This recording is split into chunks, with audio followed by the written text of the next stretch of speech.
बिस्मिल्लाहिर्रहमानिर्रहीम। अस्सलाम वालेकुम, मैं हूं सफिया खान। शामिल करते हैं हेडलाइंस। न्यूजीलैंड में मुल्क की तारीख में सबसे बड़ी दहशतगर्दी के बाद फिजा सोगवार हमले में 6 पाकिस्तानी शहीद हुए। दफ्तर खारजा ने तस्दीक कर दी। शहीद होने वालों में नईम रशीद, उनका बेटा तलहा, महबूब हारून, सोहेल शाहिद, जाहिदाद अली और सैयद अरीब अहमद शामिल। 3 पाकिस्तानी ताहाल लापता।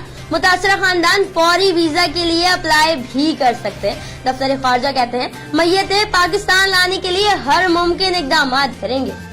डॉक्टर आफिया सिद्दीकी की रिहाई के मुतालिक हमारी तरफ से कोई खबर लीक हुई, ना बयान जारी किया गया। सोशल मीडिया पर रिहाई के अमल को सबोताज किया जा रहा है। आफिया सिद्दीकी की बहन फौजिया सिद्दीकी की प्रेस कॉन्फ्रेंस कहा, उम्मीद है 23 मार्च से पहले आफिया हमारे दरमियान होगी।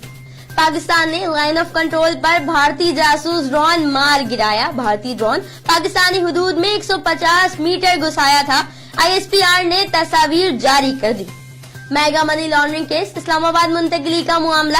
आसिफ अली जरदारी और बिलावल भुट्टो ने बैंकिंग कोर्ट का फैसला लाहौर हाई कोर्ट में चैलेंज कर दिया। हुक्म गैर कानूनी करार देकर कालादम करार देने की दरख्वास्त। शहबाज शरीफ और हमजा शहबाज पर रमजान शुगर मिल्स केस में फर्दे जुर्म आयद न हो सकी। मीडिया से गुफ्तगू में शहबाज शरीफ का बड़े भाई की तबीयत पर तशवीश का इजहार। कहा, नवाज शरीफ को कुछ हुआ तो जिम्मेदार हुकूमत होगी। साबिक वजीर आला पंजाब और अपोजिशन लीडर शहबाज शरीफ ने अरकान पंजाब असेंबली और वजीर आला पंजाब की तनख्वाहों और मराद में इजाफे की मुखालिफत कर दी। उन्होंने कहा, अपने दौर में सरकार से कोई मराद नहीं ली, इलाज भी अपनी जेब से करवाते थे। पाकिस्तान दुश्मनी में मोदी सरकार अदब दुश्मनी पर उतर आई। पाकिस्तानी अदीबों को अदबी कॉन्फ्रेंस में शिरकत से रोक दिया गया। 18 से 20 मार्च तक नई दिल्ली में होने वाली कॉन्फ्रेंस में 9 पाकिस्तानी अदीबों को शिरकत करना थी। फिलवक्त इतना ही। मजीद खबरों और अपडेट्स के लिए विजिट कीजिए हमारी वेबसाइट csmlive.tv। इसके अलावा आप हमें ट्विटर और फेसबुक पर भी ज्वाइन कर सकते हैं।